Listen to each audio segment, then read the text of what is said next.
I'm Tia Levon with NC Online News, and welcome to Tia Talks, where we're going to recap all of your favorite shows.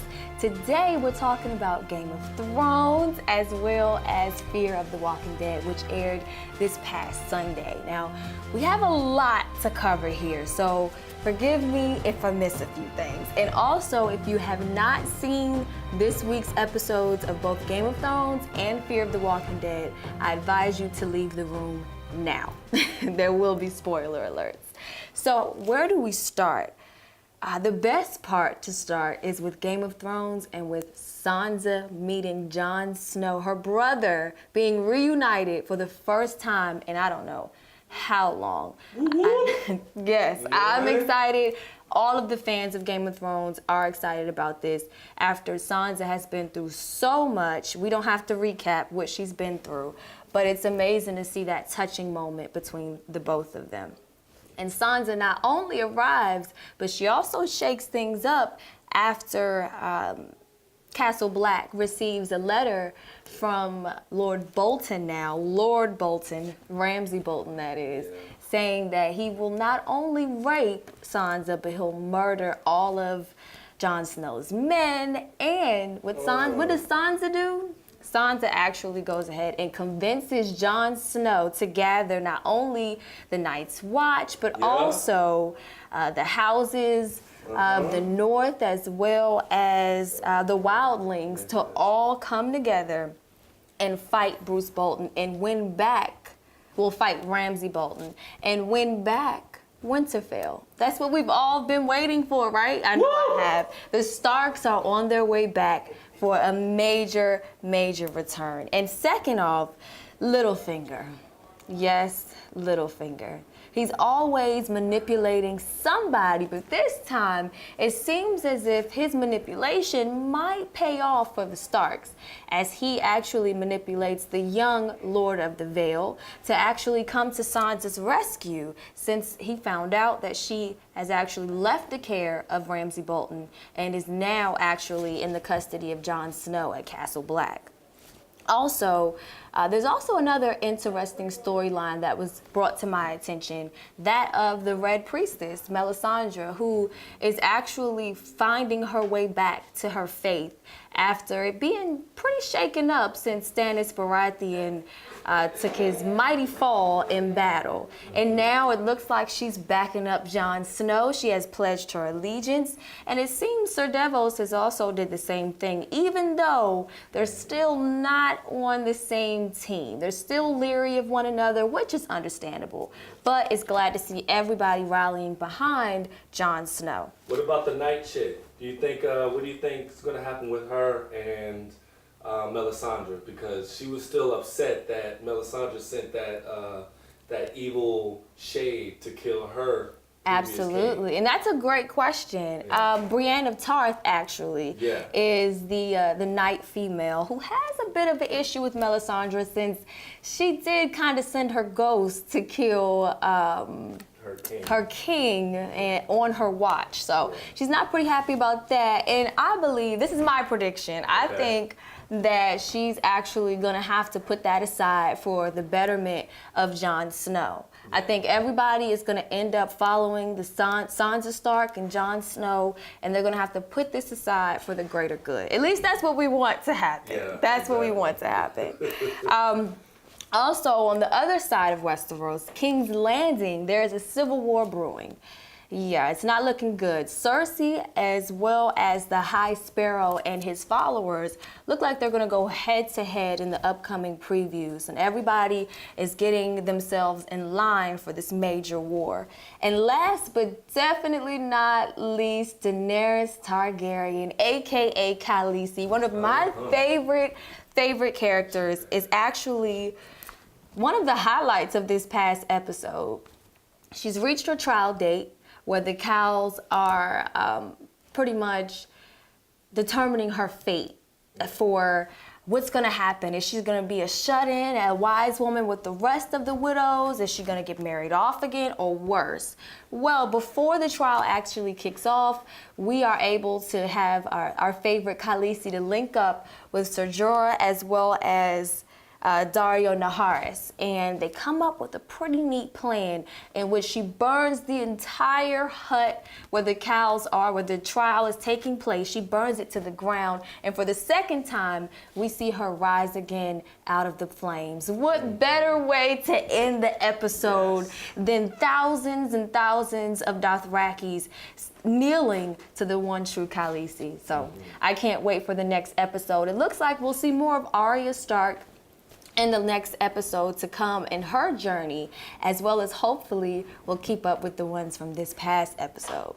But now we'll go ahead and move on to the Fear of the Walking Dead. Ooh. Yes.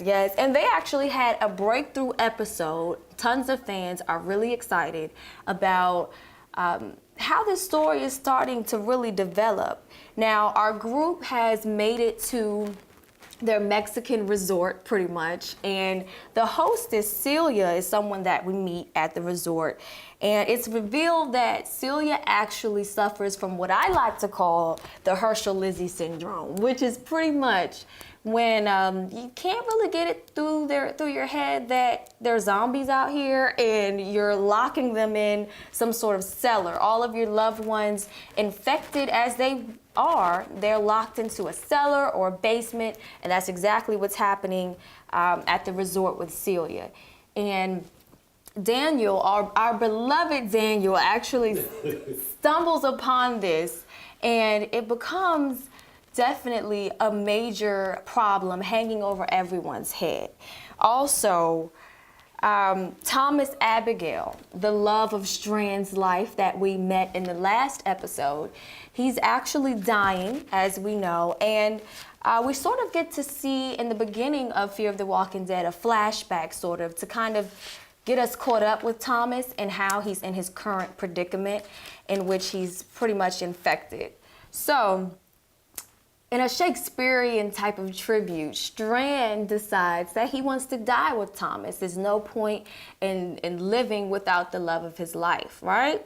Not much, not too good, because Strand actually backs out at the end. Thomas dies in his sleep. He finally takes that nap thinking that Strand is gonna go with him, and Celia thought so as well, and Celia is actually it's revealed to us that she's the person who provides those people who would like to leave this earth. She provides them with a way out.